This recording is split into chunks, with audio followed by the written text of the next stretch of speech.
Hello বন্ধুরা, তোমরা সকলে কেমন আছো? আমি রেডি হয়ে গেছি সঞ্জয় দার স্বপ্নাদের মেয়ের বিয়েতে যাওয়ার জন্যে। আর আমি যে বেনারসি শাড়িটা পরেছি, এই শাড়িটা আমার বউ ভাতের শাড়ি। শাড়িটার বয়স 27 বছর, এখনও কি সুন্দর আছে। এই শাড়িটা আমার শ্বশুরমশাই পছন্দ করে কিনেছিলেন। তখনকার দিনে এই শাড়িটা ভীষণ দামি এবং ভালো কোয়ালিটির ছিল। আমার শ্বশুরমশাই খুব মারাত্মক রুচিশীল মানুষ ছিলেন।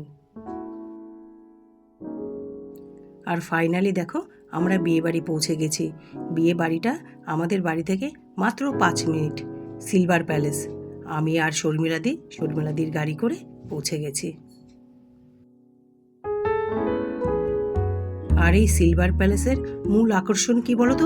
এই যে বড় লনটা, এই বাগানটা এত সুন্দর আর এত বড় এরিয়া, ভীষণ ভাল লাগে। পুরো এরিয়াটা দেখো, ওপেন পুরো। এই বিয়েতে কিন্তু প্রচুর লোক আছে, কিন্তু এত বড় এরিয়ার জন্যে বোঝা যাচ্ছে না, মনে হচ্ছে ফাঁকা।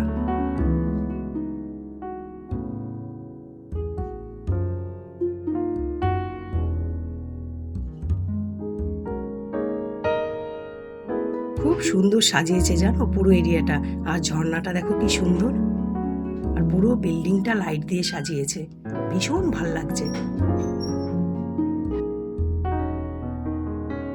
আর শুভ্রা ঠান্ডায় এসে বোধহয় ওর গলা শুকিয়ে গেছে, তাই ও একা একা দাঁড়িয়ে দাঁড়িয়ে কোল্ড ড্রিঙ্কস খাচ্ছে আগে। আমি আর বরুণাদি একটু ঘুরছিলাম, ঘুরে ঘুরে দেখছিলাম এই ছাদনাতলাটা কি সুন্দর করেছে দেখো।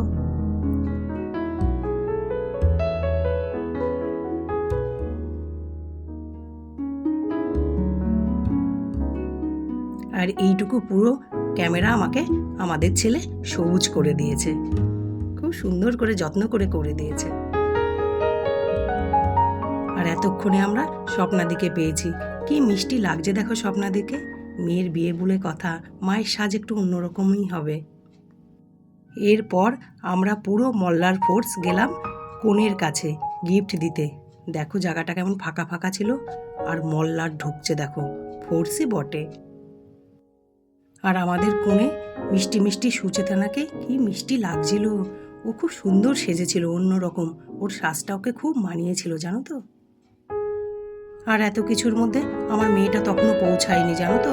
আমার মেয়েটার রাত্রি 9:30 পর্যন্ত ডিউটি ছিল, ওই জন্যে ওর আসতে একটু লেট হলো। ওর পৌঁছতে পৌঁছতে 10টা বেজে গেছিলো।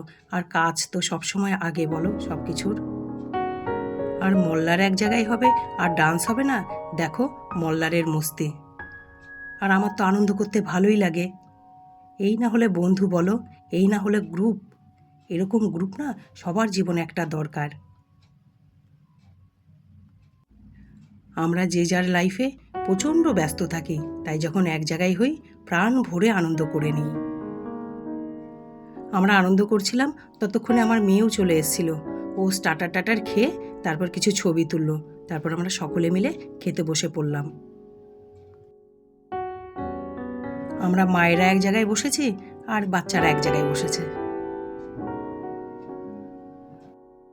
আমাদের সকলেরই খাওয়া দাওয়া অনেকক্ষণ আগেই হয়ে গেছে, কিন্তু একটু ওয়েট করছিলাম বিয়েটা শুরু হওয়া দেখে, তারপর চলে যাব। লগ্ন 11:30টায়। এই যে জামাই রাজা আসছে বিয়ে করতে ছাদনাতলায়।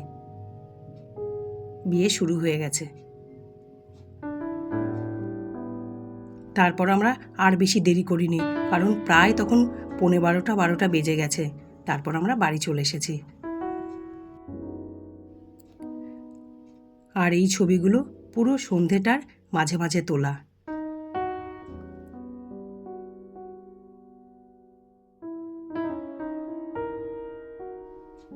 কি সুন্দর লাগছে দেখো সকলকে। এই স্মৃতিগুলো তো দরকার খুব, বলো।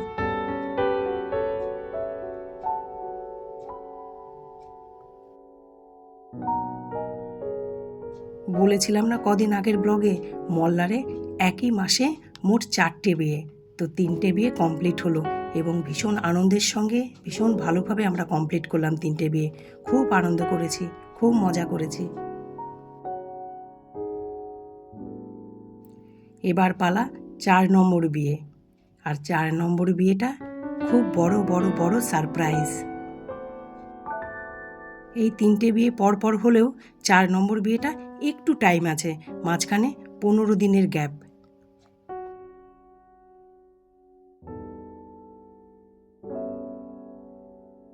আর 4 নম্বর বিয়ের কথা বলতেই না আমি একটু ইমোশনাল হয়ে যাচ্ছি, একটু ভাবুক হয়ে যাচ্ছি।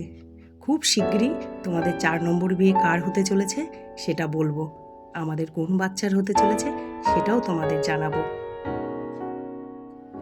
বাই, আবার দেখা হবে খুব শিগগিরই পরের ব্লগে।